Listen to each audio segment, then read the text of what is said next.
Hi, everybody. It's Monica. Hope everybody's doing great. Ooh, let me turn off that echo. Hold on one second. Ooh, sorry about that. So, today we're going to talk about mixed media. Last week when we did our YouTube live, I asked what you guys wanted to see, and several of you said you'd like to see some mixed media. So that's what our live section is going to be focused on today.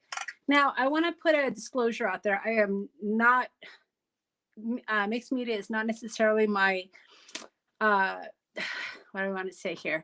It's something that I've picked up along the way. It's not necessarily something that I'm an expert at, but I think I can give you some tips, especially as a beginner, and how I kind of started getting into it. And that's really what I want to talk about today. But before we get into that, I wanted to let you know that we are going to create a project. But what I want to do in the beginning is I want to share with you some of the products that I use, as well as a journal that I had been working on. So before I turn down, I just wanted to let you know I did get some new glasses. So let me know what you think of them. I try to get a new pair every year just to kind of change it up. And this is the pair that I decided on this year. So this is my new look for 2020, or I should 2020, 2022. Oh my goodness. I need to get up with the times here. So that's how it is when you go live. If you make a mistake, you just kind of have to roll with it. But that's okay. Hey, Susie, how's it going? So I know when I scheduled this last week, I didn't think about today being Halloween. So hopefully this won't interfere with a lot of the Halloween festivities. I don't have any kids. We don't go trick or treating. We get a few kids in the neighborhood, not too many. But hopefully this won't interfere with your evening festivities. So without further ado, I'm going to go ahead and turn the camera down, and we're going to go ahead and get started. And this is always the awkward part, so I apologize. I'm always afraid I'm going to drop my phone. Let's see if we can fix this. Hi, Gail. Let's see. I want to...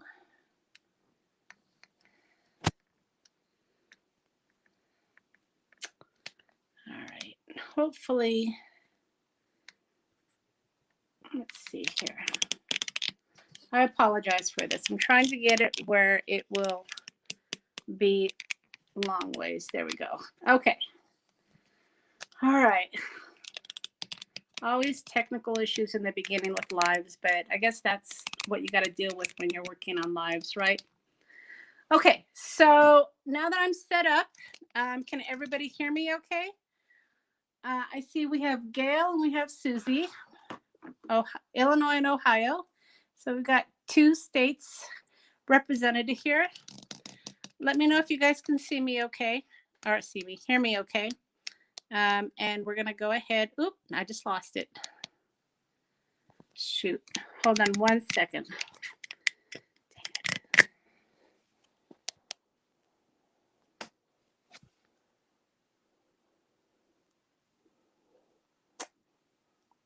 Okay, I'm so sorry, guys. If you push a particular button on your phone, it goes dark, as you just saw. So it's taking me a little extra time to get set up today. I do apologize. Okay, so there's me again. Holy cow, you would think I would have this down by now. All right. Careful not to push any buttons here. Okay, so let's go ahead and get started.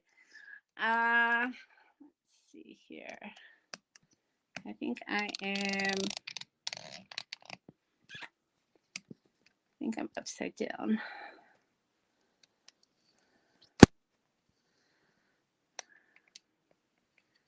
All right. Okay, so that's what we're going with. I apologize, you guys. I'm so sorry. But sometimes, I think I just pushed the button again. Okay. All right, I'm going to not touch it anymore. Let's see if we can work with that. Okay, I lied. I'm touching it.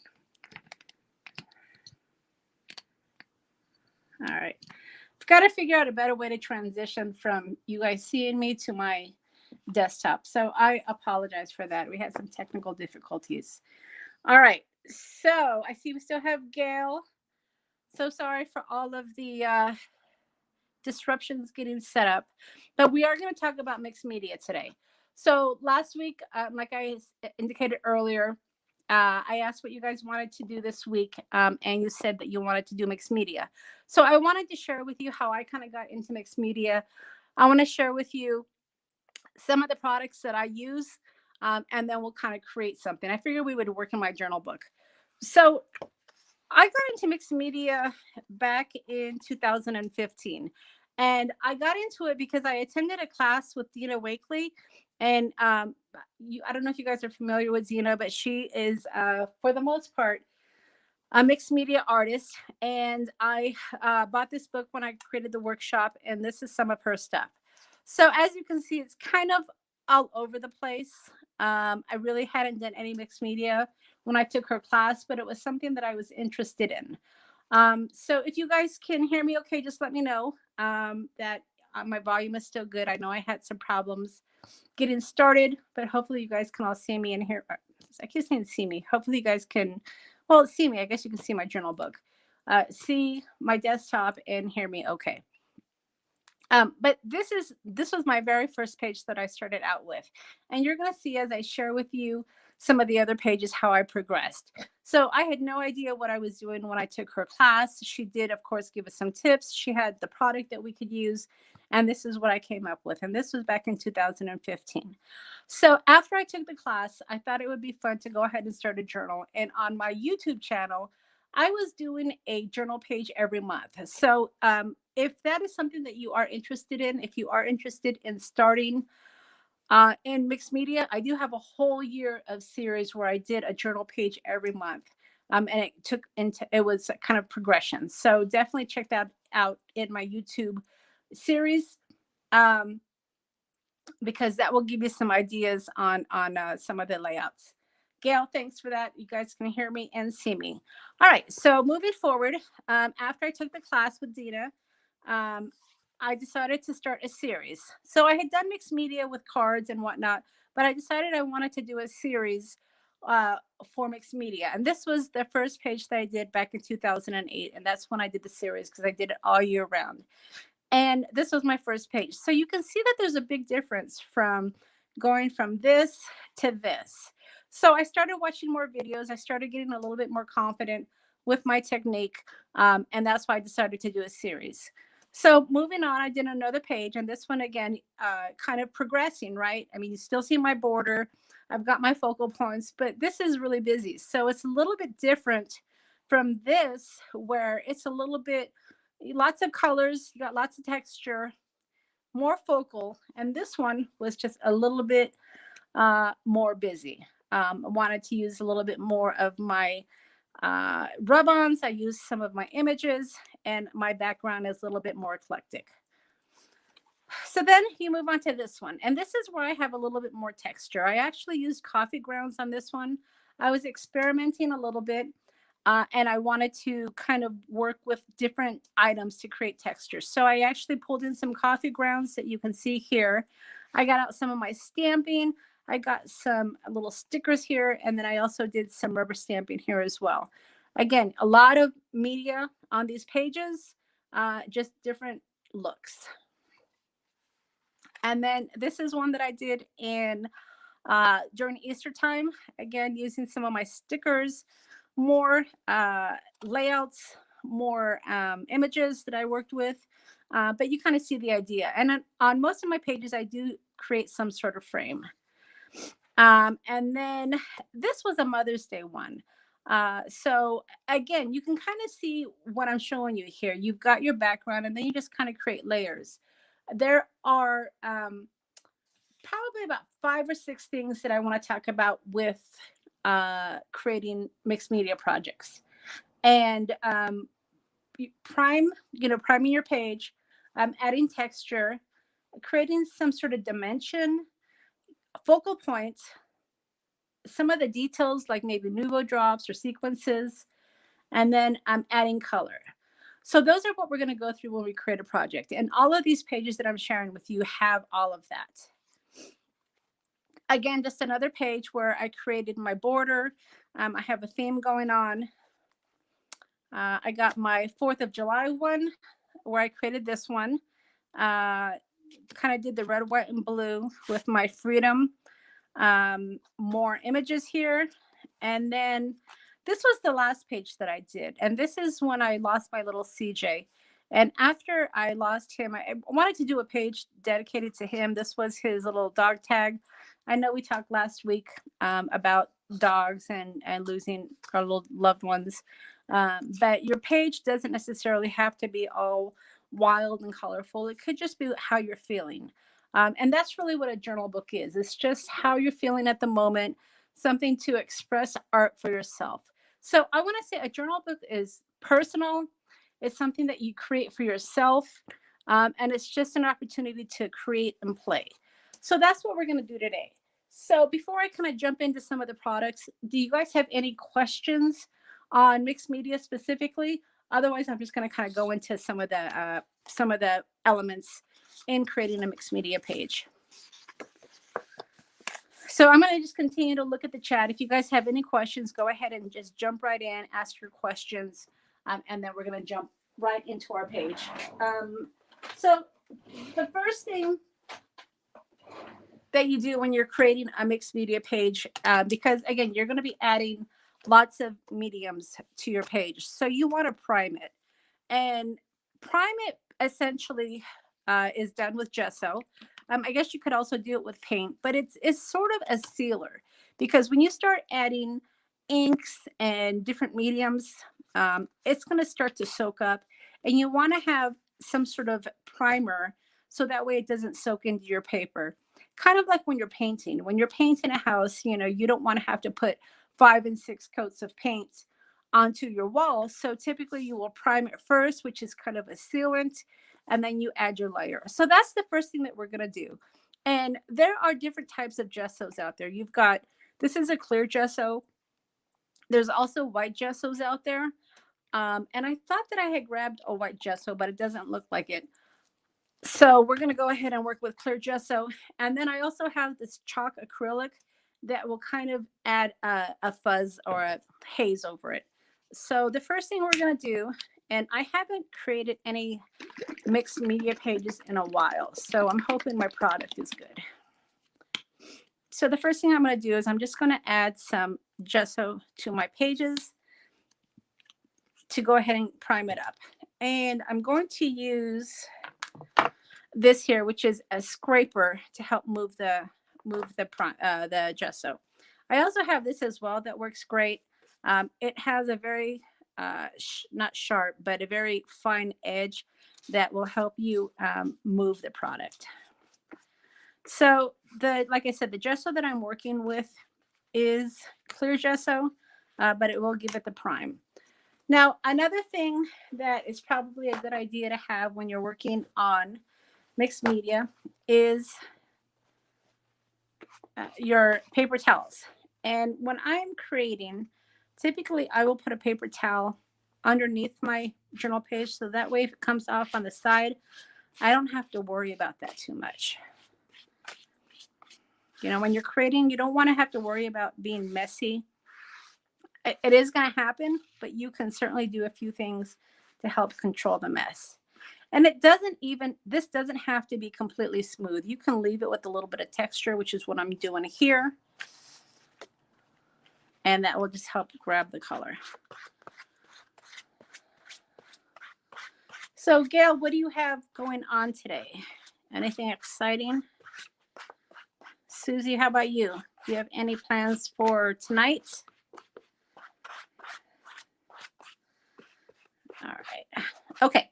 So I've primered this page. We're going to give it a minute to dry, and then I'm going to talk about some of the other things that I have on my desk. So we're going to be using with different mediums. I have a cup of water here so I can put my paintbrushes in there. I also have a wet paper towel. Now this is so I don't have to get up and down to clean my brushes. Some of the product that we're going to use, such as collage medium, will dry on your brushes. So you don't want to have to keep getting up and down to clean your brushes. So it's nice to have a wet paper towel that you can put your brushes right in. If you have a baby wipe, baby wipes, those work great as well. But just some sort of wet cloth, so that way it won't dry up your brushes and ruin them. Now, there's another thing that I have on my desk, and this is just a rag that I can use to wipe things up, or maybe wipe my hands. And this is what I have here too. Yeah, mixed media isn't necessarily for everybody, but if it's something you want to give it a try, you can do it with relatively little product to start with. If you don't have gesso, you can water down white acrylic paint as well. You just want something that will seal your paper. So let me get rid of that glare right there. Okay. And then I'm going to go ahead and dry this. So excuse the noise.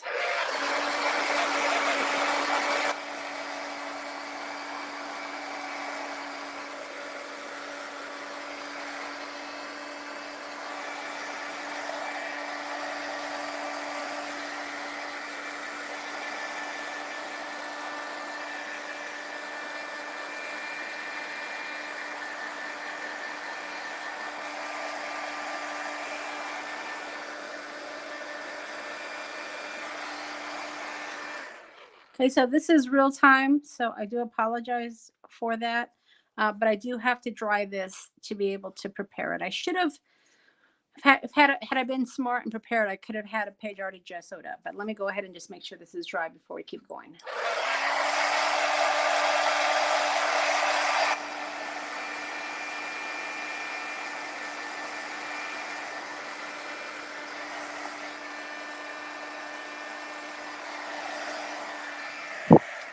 All right, that's dry enough. We're going to work with it. All right. So I thought we would put together a Christmas layout. Originally, I thought, well, maybe I should do something for Halloween because it is October 31st. But I thought with this video being on a replay, people might get more out of a Christmas scene. So that's what we're gonna do. So now that we have this primed, typically you want it to be completely dry, but I want to go ahead and keep moving along. So just try to get some of this excess up here. Paper towels also are great for texture. So even if you have to sop up some of this, it's completely fine. All right. So now that we have our primer, the next thing we want to do is to create some interest for the background or some dimensions. Now, there's a few ways that you can go about doing this. Tissue paper is always good. There's a lot of different tissue papers out there. I have these from Tim Holtz. And what I like about tissue paper is you can tear some of it off to create interest for your background. So that's one way you can go. Another way that you can go to create texture are stencils. So stencils create great interest. They also give you some dimension. We are going to use a stencil today. We're going to use Snowflakes, actually. So we're going to be using this on the background. And then finally, if you want to create some texture, stamps are a good way to do that as well. Now, I have several mixed media stamps in my arsenal. I love these because, again, you have different parts of it. These type of stamps, you're not necessarily stamping the whole thing. You're only using parts of it to create interest on your background. So I have oversized ones, and then I have smaller ones. And what I like about this size, if I can pull it out here, is they're great to hold in your hand. So if you want to create, some interest on your page, you can easily hold it and stamp using part of the stamp. Now, the first one that I showed you, I think this is Prima. I can't remember exactly who, but this one is Andy Skinner. And then, of course, Tim Holtz has some great oversized stamps as well. But that's mostly who I have. I have, let's see, Andy Skinner. Let me see who else I have. Finnabar is another one. I have a few of these. These are a little bit smaller, but again, it's the same idea where you can hold it in your hand and create interest on the background. So these smaller stamps are really great to create interest as well. And what else do I have here? I have a couple from Paper Artsy. So Paper Artsy, again, is another mixed media stamp company. And they have some great images to create lots of texture on your background. So that's just a few companies. Oh, and of course, I can't forget Seth. Seth Apter is another mixed media artist, and he has some great stamps to create backgrounds as well. So as you can see, I have several stamp sets that work well for your mixed media. So what we're going to do today is we're going to go ahead, and this is still a little bit wet, but we're going to go ahead and add some color. So the first thing I want to do is just add some color using, I know I have all my product here, but I can't see it all. Oh, right in front of me. Using some paint. So I have Broken China, and then I have Distress Stain and Distress Paint. And I haven't used some of this in quite some time. So we're just going to kind of see what we have here. Just going to add some color on my background. I still have the old ones that still have the daubers, which I prefer that. I know that they did away with that, but I like the dauber because of the way that I can spread it. One of the reasons I don't do mixed media too much anymore is, to be honest, is the mess. A lot of mixed media products out there with the colors is a spray, and I don't necessarily like to get spray all over the place. I know that there are ways that you can control it with your splat box, but I just tend to not do that too much. Not that I don't enjoy it, because I do enjoy it, and I do occasionally create mixed media projects, but it's not necessarily something that I do all the time. And who knows, if you guys want, maybe I will continue and do another series next year, working on my journal. All right, so that is using Distress Stain. Now I'm going to go ahead and use Distress Paint so we can look at the difference here. And again, I haven't used this in a while, so I'm hoping it's not going to be dried out. Let's see what we got here. All right, we might have to use a paintbrush. Let's see here. All right, so yeah. So the paint, as you can see, is a little bit thicker. And all I'm going to do here is I'm just creating color on my background. I kind of like the paint better. What do you guys think? Now, I don't have to be perfect with mixed media, and that's another reason why I like it as a vintage inspired crafter, is it doesn't have to be perfect. As you can see, I'm just adding color to my background. I'm not being careful about it. I'm just adding color.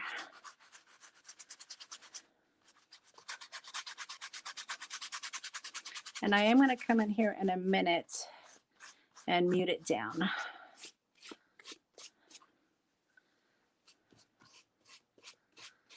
Okay. So this is where my cup comes in handy. I'm just going to put that right there. And then I'm going to use this just to share some of my paint over on my next page.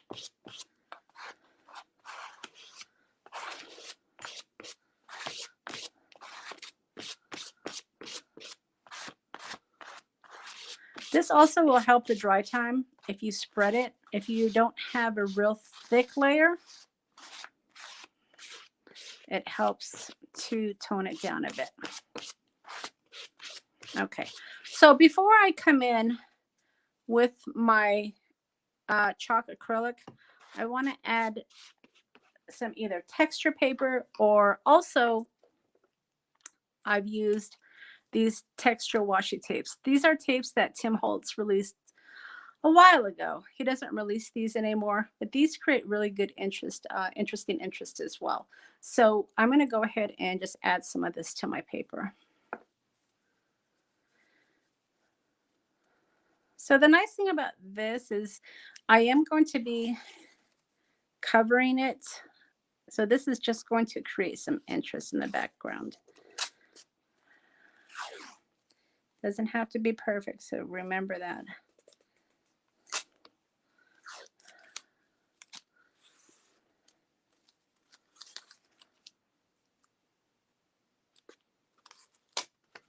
All right.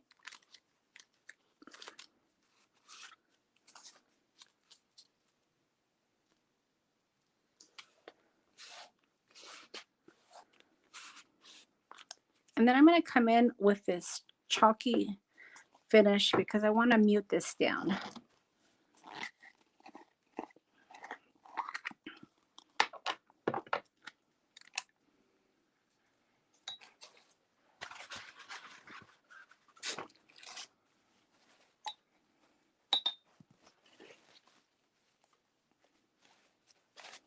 All right, so this is just chalk paint.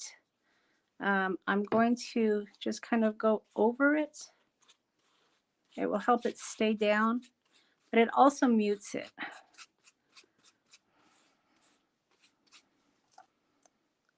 I'm just, again, no rhyme or reason. I'm just creating some interest on my background.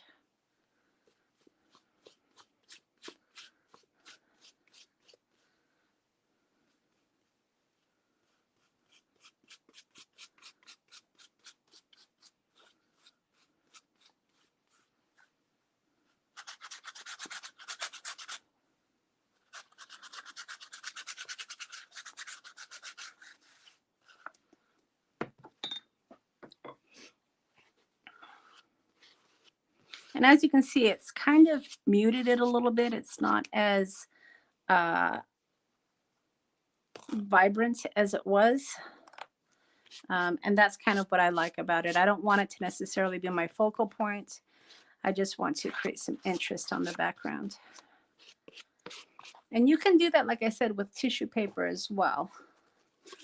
Since I'm going for a scene, I didn't want to necessarily use too much tissue paper, but I'll kind of show you what I mean here.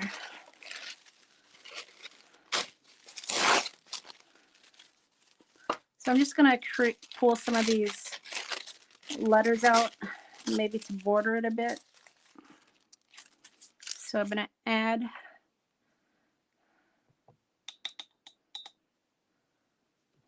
a little bit of paint just to give it something to stick to. And it kind of blends into the background.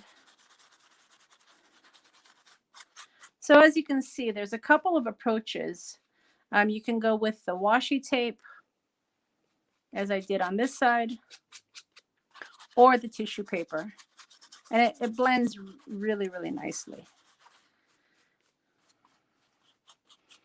All right, so the next thing I want to do, now that I kind of have my background primed, I've added some color. I'm going to go ahead and use my stencil. Now, the stencil I want to use, and I'm cleaning up here as I go because I don't want my product to dry out. The stencil that I'm going to use here is this snowflake stencil. And that's because I'm going to create a snow Christmas scene background. I'm going to go ahead and just give this a once over to make sure this is dry.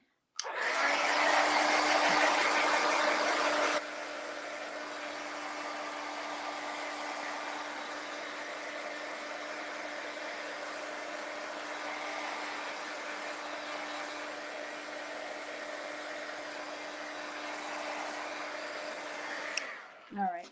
And if you make your background thin using your tool, it dries fairly quickly. All right, so the next thing we're going to do is we're going to add some more texture using our snowflakes. And I'm going to use this crackle paste. It's Icicle crackle paste, and it came out this year. And I think it will make some great snowflakes. All right, so there are a couple of tools that I use on my stencils. I've got this one here, which has some shape to it, and then this is a flat one. For my stencils, especially if I want to try to control it a little bit, I'll use this tool. Now, if you also don't have this, you can certainly use some sort of a stickle that you can put over and then slide it down. We'll reserve this to see if we'll use it later, but right now I just want to add some icicles. So let's go ahead and do that.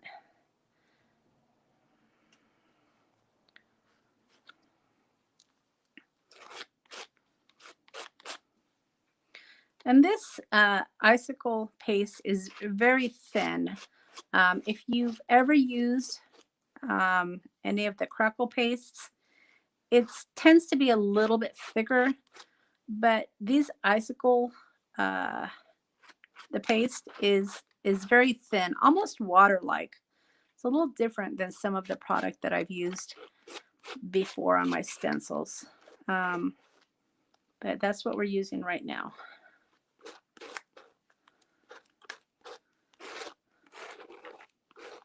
And then I'll be easy about lifting it up. And hopefully when it dries, we'll be able to see that. And then I'm going to do the same thing on the other side.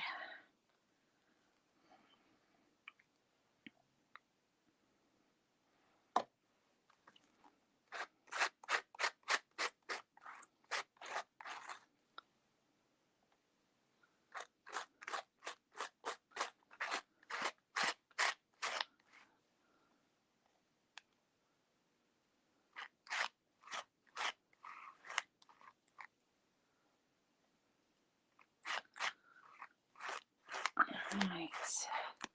I don't think I've used this yet, so it'll be interesting to see actually how it dries. All right. So I'm going to close that up, and then I'm going to put this in my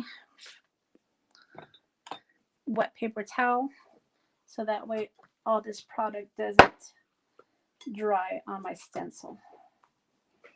Okay, so let's just give this a minute here. I wanted to see if I had, let's see, snowfall. Yeah.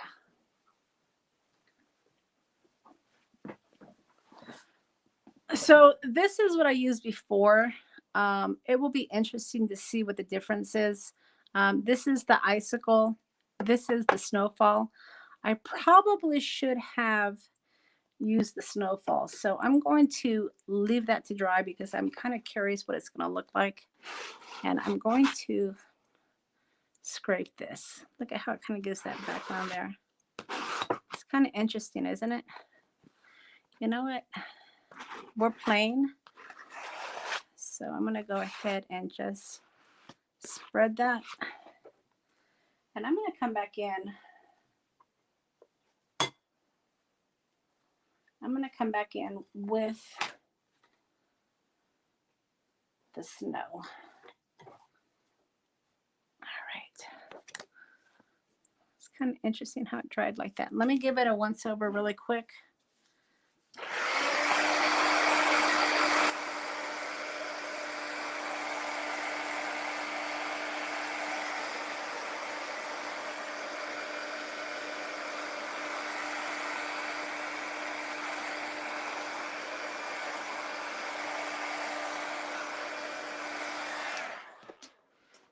All right, and then I'm going to come back in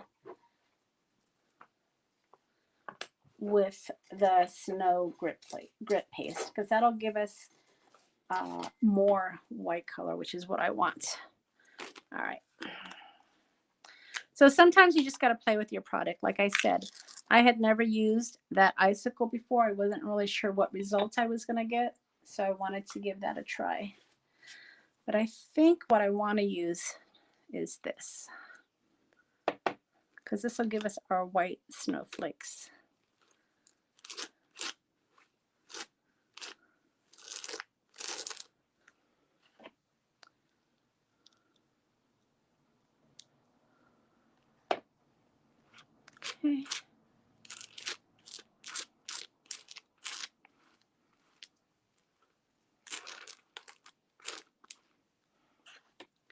And these jars aren't very big, but remember, you don't need a lot. So this palette knife here enables you to scrape it pretty thinly. And then you don't want to, you know, throw it out or clean it off. You want to put it right back in your jar to use for another day.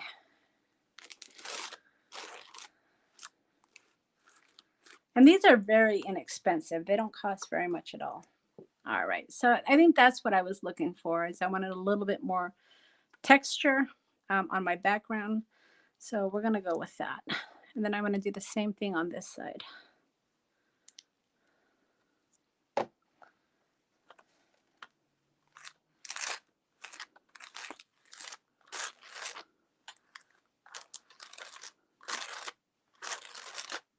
What's tough about doing mixed media on camera live is, you know, you have several layers, you have different mediums, and there's different dry times. So a lot of times, if you're taping a video when you're creating a card, you can stop the camera in between, you know, in between layers and let it dry completely.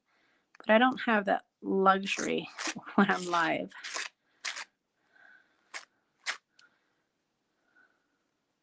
But hopefully you guys are getting the idea. All right, let's see here.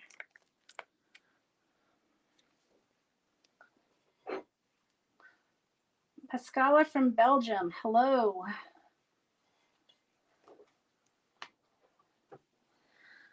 All right. We are just creating a mixed media page here in my journal and just having a talk about it. What do you have going on tonight in Belgium?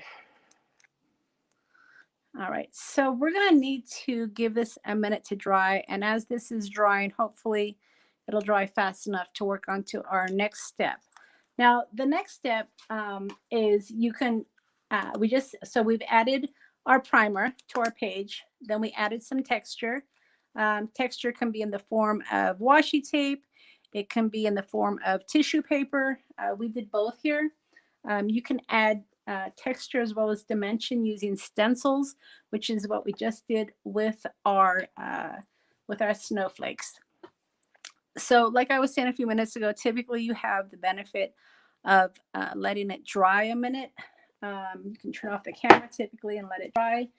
I don't have that luxury when I'm going live. So we're going to kind of see what we can do here. I'm just taking a minute to get some of this paste off of my stencil because it will dry on your stencils. So you want to make sure you get some of that product off so it doesn't ruin your stencils. And that's what I'm just kind of doing here.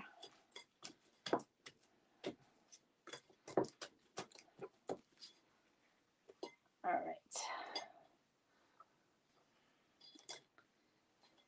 Okay, so now that we have our dimension via our stencils, there's another thing that I've done in the past, and I don't know if you're familiar with these. These are Magicals.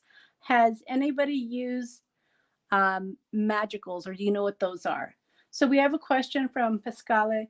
May I ask what the blue background is, acrylic paint or something else? So the blue background is a couple of different things. I used my Broken China Distress Stain, and then I also used Broken China Distress Paint. So it was a combination of the both, and then I just kind of mixed it. And then to mute it a little bit, I added this acrylic white paint because I like how it mutes it down. I also like the chalk paint to go over my tissue paper because it helps to mute it. So that's what I did for the background. And then once that was dry, then I came in using, first we tried this icicle, but it was very clear. I hadn't tried this yet. I definitely want to go back and try it again, but I didn't think it looked vibrant enough, I guess I should say, for my background. So I kind of wiped it down, and then I came back in with the Snowfall grit paste. And that's what we see for our snowflakes. And that's going to take a minute to dry. And that's kind of where we're at right now. Yeah, absolutely. No problem. So the next thing I wanted to talk about are Magicals. And these are really interesting. If you've never used these before, it's like a powder. So hopefully you can see that. And some of these, people have different names for them, but they're shakers. I ended up poking holes in these because I wanted to be able to shake it.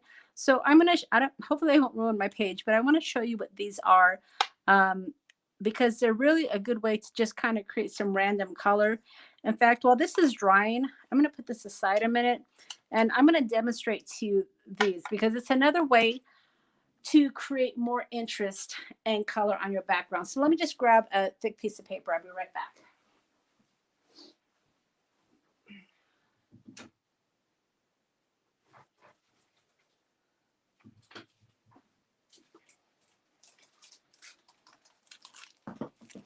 Okay, so I want to demonstrate these magicals for you while this is drying. So I went and I grabbed some distressed watercolor cardstock. And not only when you're creating mixed media projects, it doesn't necessarily have to just be on a journal page. You can create mixed media cards as well. So this technique can be worked into any type of project. So let me just show you real quick what these magicals do. So I want to go ahead and add some color to this. And again, this is just a demonstration. So these can go on wet or dry paper. If you are just adding a background, let's say something like that. And then if you wanted to add a little bit more, I like the way it looks with grit paste. I want to show you the full technique.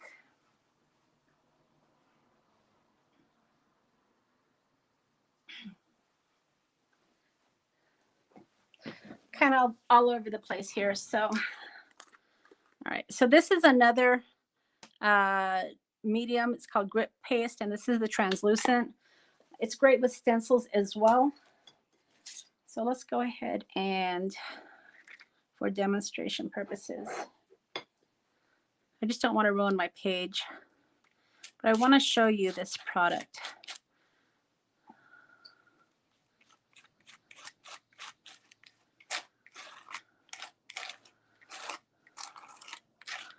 All right. So my journal page is drying over here on the side, but I want to be able to show you how this will get picked up here. So then you just sprinkle your magical, and then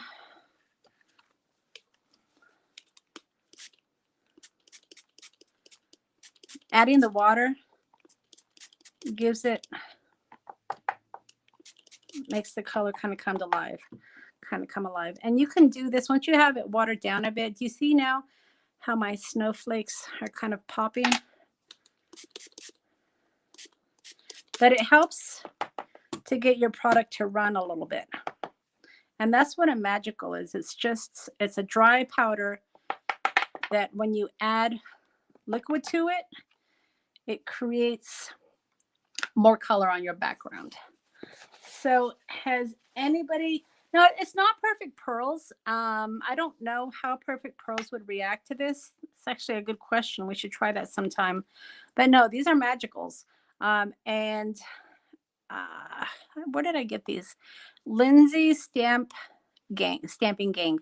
I know that there's different product out there that does the same thing, but essentially what it does is when you add water to it, you can add dripping and you can add color. I actually kind of like that. I think it looks really cool. So I'm going to put that aside. Wasn't sure if I would like that on my page, but I think I do. So I'm going to add some to my journal page. And like I said, there's different products out there. I punched holes into these because I wanted to be able to shake it. Some of the product that you can buy out there already has holes in their what are those, in their bottles, but this one didn't necessarily. I'm gonna go ahead and just spray it down, add some water to it and just have it move a little bit. And as you can see, it's dripping. Can add some more. And it just gives it more interest and more color. And these come in a variety of colors. I went with the blue and the green just because of the background that I'm doing.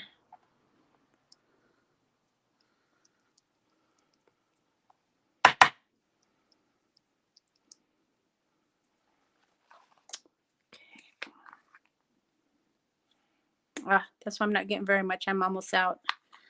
These are old too, you guys.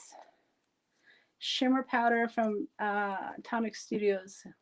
Yeah, I know that there's several companies out there that have a product like this. And it's just essentially, it enables you to add more color to your background by adding water. So these are great for mixed media projects as well. All right, so as you can see, it's a pretty random pattern in the background, but it's just another way for you to add color, for you to add texture to your background. And this is the one that we did before. This is a good starter for a Christmas card, so I'm just going to kind of keep that aside for a minute here. All right, so does anybody have any questions at this point? Pretty much that's going to be my background. I'm going to move into my focal point next. So it's 2:47. I'm going to try to keep it under an hour here. But does anybody have any questions of what we're doing, what I've done so far, anything like that?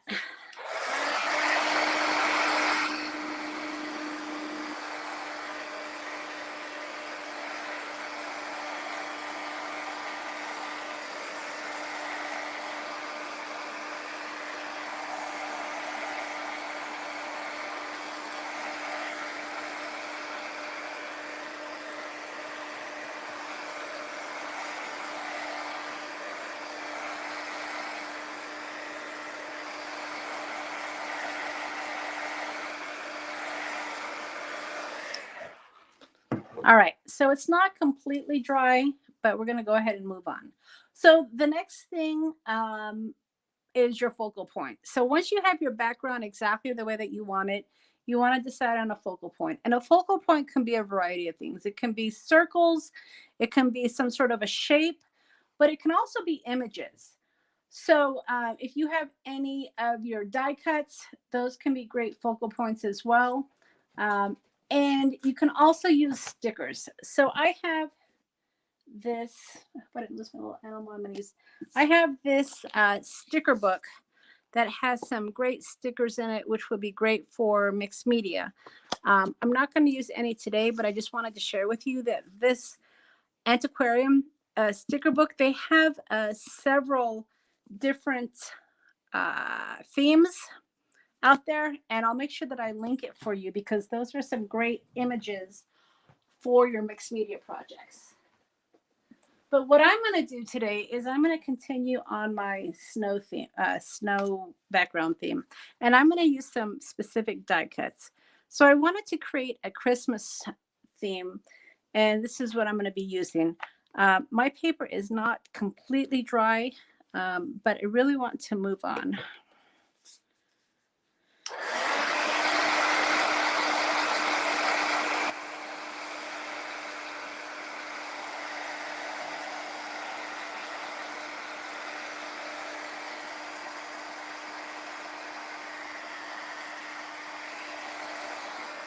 And I wanted to show you, this paper is really thick. So even though I have several layers of medium, it hasn't gone through.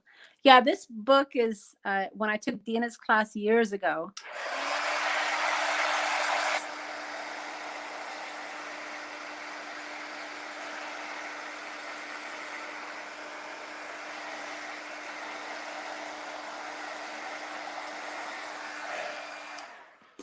Okay, so it still is a little tacky, but for demonstration purposes, we're going to go ahead and move on.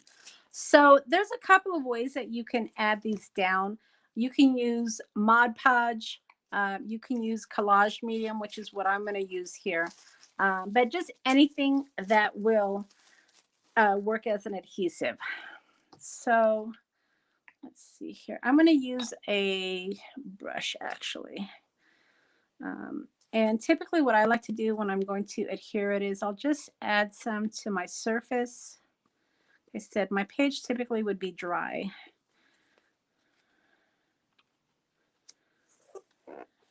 And then we're going to add this down.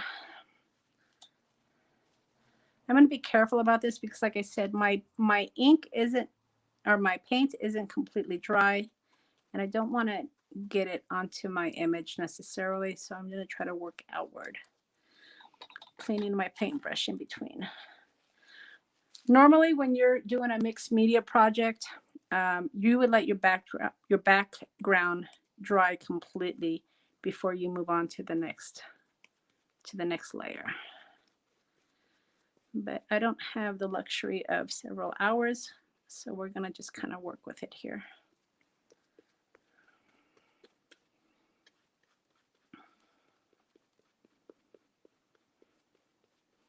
Okay, so that's good enough. All right, so now that I have my focal points, we're just going to kind of build around it. Now you can be fun and whimsical if you wanted to. You can, you know, maybe put a big paper doll here. That's actually pretty cute. Initially, I was going to just put a little snow scene, but I kind of like how the paper doll looks. What do you think? Should I go kind of whimsical or should I go more traditional? Let's see what other paper dolls I have here. Originally, I was thinking just about putting little pieces here. I have some deers and rabbits and squirrels, but we can also go whimsical with the bigger paper dolls. As I dig through my stash here, let me know what you guys think we should do. Let's see, you could always do something like that. When it's your book, when you're working on it, you can do whatever you want. Wouldn't that be cute, petting the little deer? That would be cute. Maybe we'll do that. All right. So I think I'm going to go with the paper doll.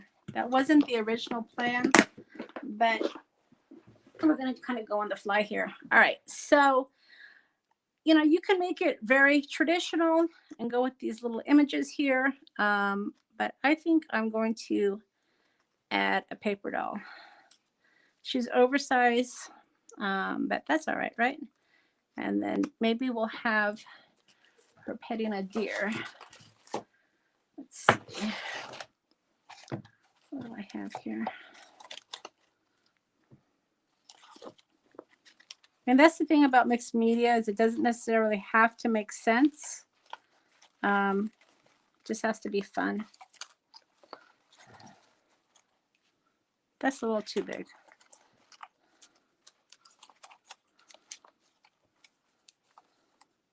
Put a little Christmas tree there. I'm just digging through my my die cuts here just to see what I can find. So I didn't really have a plan. I probably should have for time purposes, but let's just see what we can come up with here. I'm just digging through Tim Holtz's ephemera pieces to see if I can find something that'll work. All right. So I think I'm going to add this little tree here. So let me get my paintbrush. The girl looks good. Okay, yep, I'll go with the little girl. She's cute. All right, so I'm going to add some more of my collage medium. Again, just working on my focal point here. And then the little girl is cute.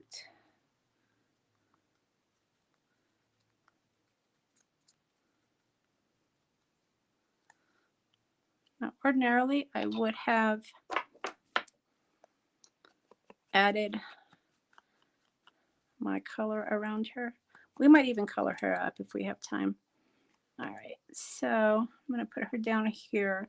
so she won't look like she's a giant. Maybe have her in the foreground. And then I'm going to add some of that collage medium over her so she sticks.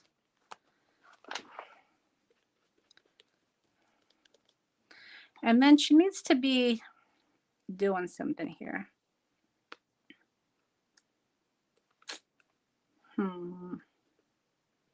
Maybe petting the little deer.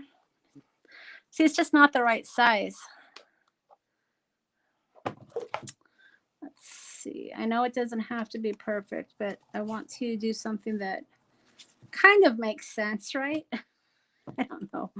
I kind of changed my direction of the way I was going to go here. Let's see.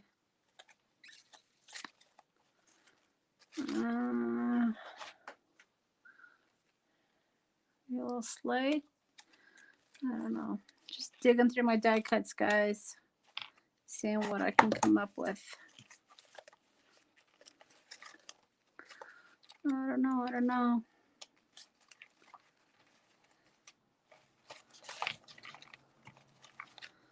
It's a bad thing about live is I can't stop the camera. But I want to find something that will work.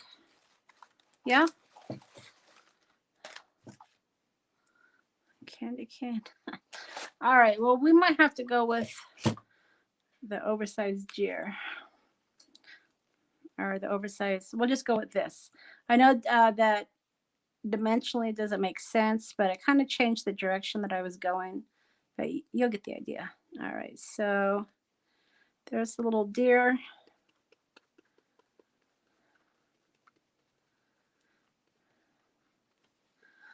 And then we'll keep these. Oh, you know what I could put? I can sew with the little animals, couldn't I? It's cute. A little rabbit. And then I think I have a squirrel here. It's this whole little wood scene. What do you think? I think that works.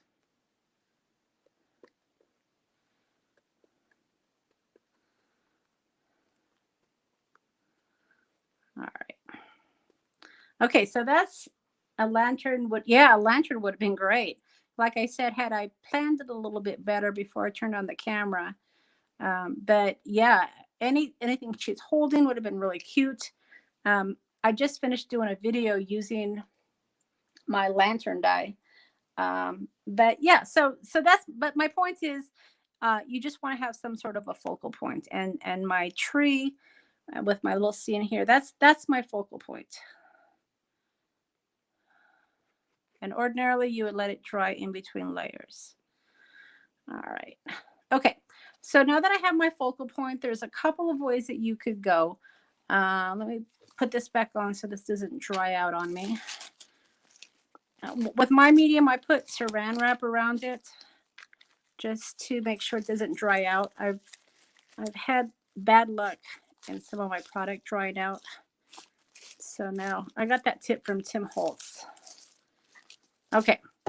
So there's my scene. Now I want to give my background a little bit more interest. So I'm going to come in with an oversized stamp. And I think the one I'm going to use is this one. It has some nice letters. I think it might be dry enough. Maybe not here. But let's see what we can do here. So I just want to create some interest. Let's see here.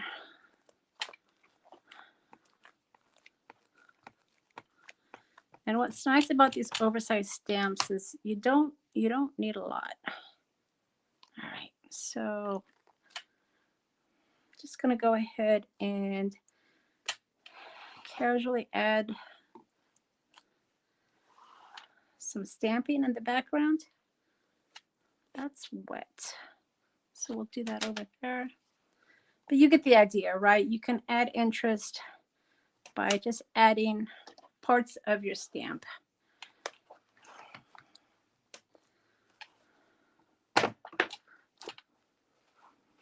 And then we'll maybe put a little bit right there. Okay, so you get the idea. So now that I have my background pretty much set, I'm going to finish it off with the details. So adding the details, there's a couple ways you can go here. You can do it with splatters. You know, you can water down your gesso and add splatters. You could add sequins. You could add nouveau drops if you wanted to. Let's go ahead and add some splatters so I can kind of show you what I'm talking about here. So this is clear gesso, so that's not going to work. I need white gesso. So I'm going to, what am I going to do? I'm going to use my acrylic paint here. So have you guys added splatters to your projects before? Do you know what I'm talking about here? It's literally splatters. So we're just going to get some white acrylic paint, and then I'm going to water it down. I'm working on my media mat here, so it will clean up really nicely. All right. We are at 3:01. I'm almost finished here. Wanted to keep it at an hour. I'm a little bit over, but I just want to finish this page up. Okay. So I'm just watering this white acrylic paint down so I can add some splatters. And I don't want to splatter my focal point necessarily, so we're going to be strategic about this. See if I can actually get this watered down a little bit more. To get some splatters, it has to, there we go. It has to be really watered down. And it just adds a little bit of interest. But I don't want to get splatters all over her.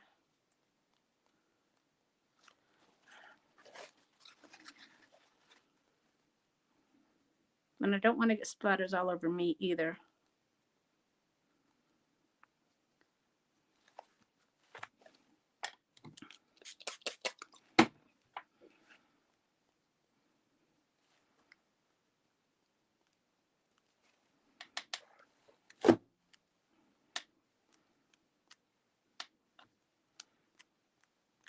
All right, so you guys get the idea, right?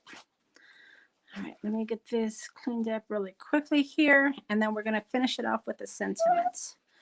So, yes, splatters are great. Yeah, they really add the final touches, in my opinion.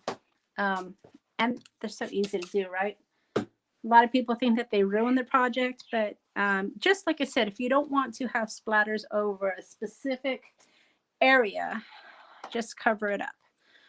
All right. So for the most part, this is done. So like I said, I went through several steps, and I'm going to go through them again. I kind of wrote them down for us. So you're going to prime it first, add your texture. That could be tissue paper, stamps, any sort of texture background. Dimension, you can use stencils. Your focal point could be die cuts. It could be circles, etc. Your details could be nouveau drops. You can use sequins, anything to add final details. And then, of course, adding color to your project, which is kind of what we did throughout. And then splatters was the very last thing. So Gail said she has a love-hate relationship with splatters. Yeah, you know, not everybody likes them. Like I said, some people think, why would I want to splatter my background? But again, it's just an interest. It's not a focal point. It just gives it more interest to your background. So I'm going to turn on my dryer once again, and then we're going to add our sentiment and finish this off.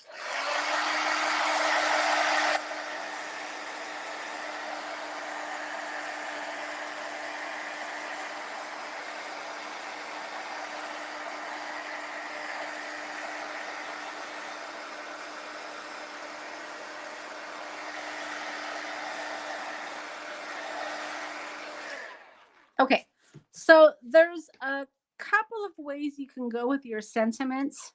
You can use stamps. I wouldn't recommend necessarily stamping on this when it's wet, but I like these bold stamps here. Or if you have stickers, certainly stickers work well also. Let me see what I have going on here. I kind of wanted to do, I kind of want to do sticker. Let me see what do I want to do? What do I want to do? That's still really wet. I think I'm going to go ahead and do a sentiment with stickers. That'll just be easier for us. All right. So this isn't necessarily a Christmas one, but I think the one that I saw is Believe in Daydreams. I think that's the one I want to use. This doesn't necessarily have to be a Christmas scene. It could be just a winter scene. And remember, your layout doesn't have to have images on both sides. So this is going to be my sentiment side, and then this is my image side. And I'm going to put my Believe in Daydreams over here.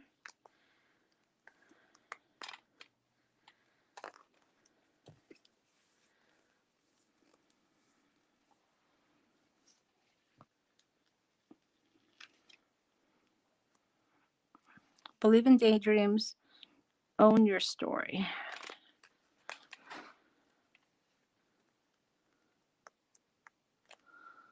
And I know, if you didn't want to have it straight, in fact, you can cut these up and make them kind of scattery.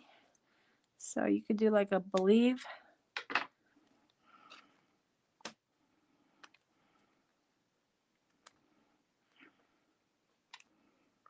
In Daydreams.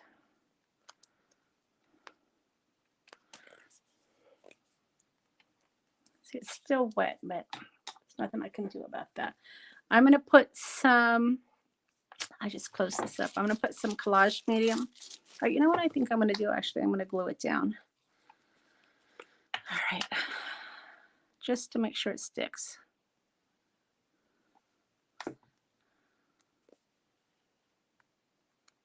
So Believe in Daydreams. So I'm just about done here. Have you guys got any questions before we wrap it up? This was my process for putting together a mixed media page. Like I said, you can use any of these techniques for card making, for backgrounds, just by following some of those simple steps that I outlined for you. There are tons of YouTubers out there that focus mostly on mixed media. It's not necessarily my focus, but I do enjoy doing it every once in a while. But Vicky Papanos, I think is her name. Vicky, she's from Greece. She's actually how I learned to do some of the mixed media techniques. I've watched a lot of her videos, and she does a really, really good job. But she is a mixed media artist, and she has lots of tips for you guys, I'm sure. So you could definitely check her out. But this is done. So I hope that you've enjoyed my process today for putting together a mixed media layout. Next week we'll be back. I think we're probably going to do either ATCs next week or some sort of a junk journal. I thought it'd be fun to do some ATCs. So that's probably what we're going to do next week. So if you haven't subscribed to my channel, don't forget to hit the subscribe button. And I will definitely put up another link for you guys for next week at 2 o'clock on Sunday. And if you've enjoyed my video, please give me a thumbs up.